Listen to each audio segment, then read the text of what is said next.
So over the summer, I rebuilt this boat. Actually, kind of put a bigger engine in the boat. Didn't really rebuild the body yet, but it's sitting on a trailer that I don't know if you can see it. It's pretty rusty. It could be fixed, and the actual frames are probably okay, but the axle's bent, and I might be able to straighten that out. But I thought, it'd be really cool and really nice to have a tandem trailer. Two axles just seems like it would pull a little bit better. The boat does sit a little heavy on this trailer. I think it's the original trailer for the boat, but it doesn't quite fit right. No matter how far I try to adjust it, I can't seem to get enough tongue weight. I probably could slip the axle forward one more notch and it would probably be okay, maybe. But I thought it'd just be kind of cool to buy another trailer. The problem is it's a pretty short boat. It's only like 16 and a half feet long. So finding a tandem axle trailer for a 16.5-foot boat is kind of hard to do. So I came up with a longer trailer. It was about the same width, but it had about 3 more feet on the end of it. In fact, you can see I cut that off, and I cut the bunks off, and I've had the fenders off. And the cool thing about this trailer, and the other ones like this too, most boat trailers are, you can unbolt the axles and slide them forward. So I have unbolted the axles and slid this forward a little bit. I really didn't have any tools to do it, so I actually took the winch and I swung it underneath the trailer and tied it onto one of the axles and just winched it forward after I took the bolts out and pulled it right forward.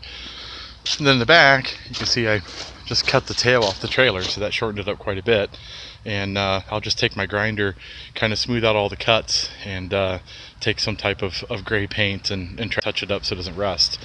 All the rollers are getting replaced, and I'll show you what I have. I'm replacing mine with self-centering rollers, and these are pretty cool. So basically the way they work is there's an arrow, and the arrow is embedded in here. And so as your keel sits on this roller, if you don't line it up right, as the roller rotates, it'll pull the keel to the center. So they're called self-centering rollers. My boat's always been kind of a pain to get it centered, so I think this will help. The next thing is a normal roller just has these hat caps on that you beat on and you grease up in a roller.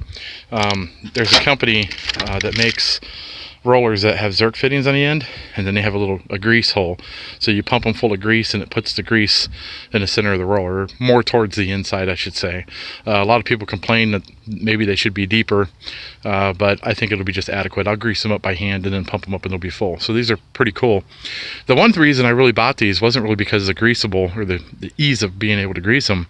It's because they got the C-clips on them, and the C-clips are a lot easier to work with when you need to pull them off and replace them as opposed to these hat clips that you have to beat on.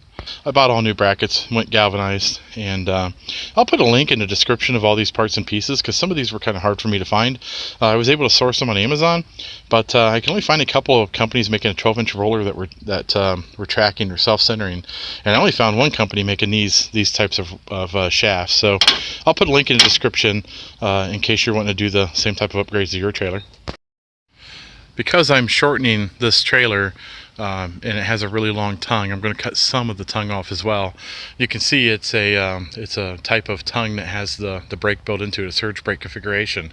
But the axles on this trailer and the hubs have been replaced a long time ago, and the few lines that are left in place are rusted out and shot, and I really don't feel like rebuilding this. So the law says 3,500 pounds and under do not need brakes, and so I'm well under that, so I'm going to take this tongue off and just replace it with a standard tongue. Now I was able to find a 2-inch that was 5,000 pounds, which is way more adequate than what I need. So to lift this boat off the trailer, I've built some cribbing back here in the back of the boat. Just 4x4s and 2x4s, pretty much the cheapest stuff I could find in the lumber yard. I jacked up the trailer a little bit, and the back of the boat is now 100% sitting on the cribbing. And then we're going to take my boom truck crane and put a strap around the bow, lift the bow up, and then I should be able to slip the trailer out. So I have the front of the bow of the boat lifted with the eye on the front, and it is completely off the trailer. The back of the boat is sitting on a cribbing, and I'll just pull the old trailer out and pull off the bunk boards and put them on the new trailer and then slip it back in. I'll probably actually replace the bunk boards themselves, but I'm going to use the hangers because I don't have any. And as you can see, the boat is completely suspended by the cribbing and the front crane holding the bow up. Now it's just a matter of slipping the new trailer underneath and sitting it back down and adjusting the bunks. I wrapped the bunks with some indoor-outdoor carpet, just some cheap stuff I found in the hardware store. I stapled it on. You need to use stainless steel staples just because if you use a treated wood like I did, it'll corrode out a galvanized or any other metal, so get some stainless. It's well worth the money. The old hardware was fine. It was just, could have been painted and cleaned up, but at this point I just need to get to the boat on this trailer. I 45 the ends. That way you don't really hit the front of your bow on a chipped corner. And I always fold my carpet in kind of like a present, so that there's a lot of carpet on the corner. So if for some reason you've already hit your bow of your boat on the corner, it wouldn't hurt it. So just kind of a pointer there. We're ready to size this trailer up and see if it fits. The new tongue is bolted and ready to go. And I have the bunks adjusted, so where the boat is sitting on them, all the rollers are touching and the keel seems to be tight against them. It did self-center when I rolled it on, so that's a good idea. I have intentions on putting some side bunks, but that's probably not going to happen until maybe next spring. And I'll also put some transom strap locations on it. Right now I just have a strap around the back.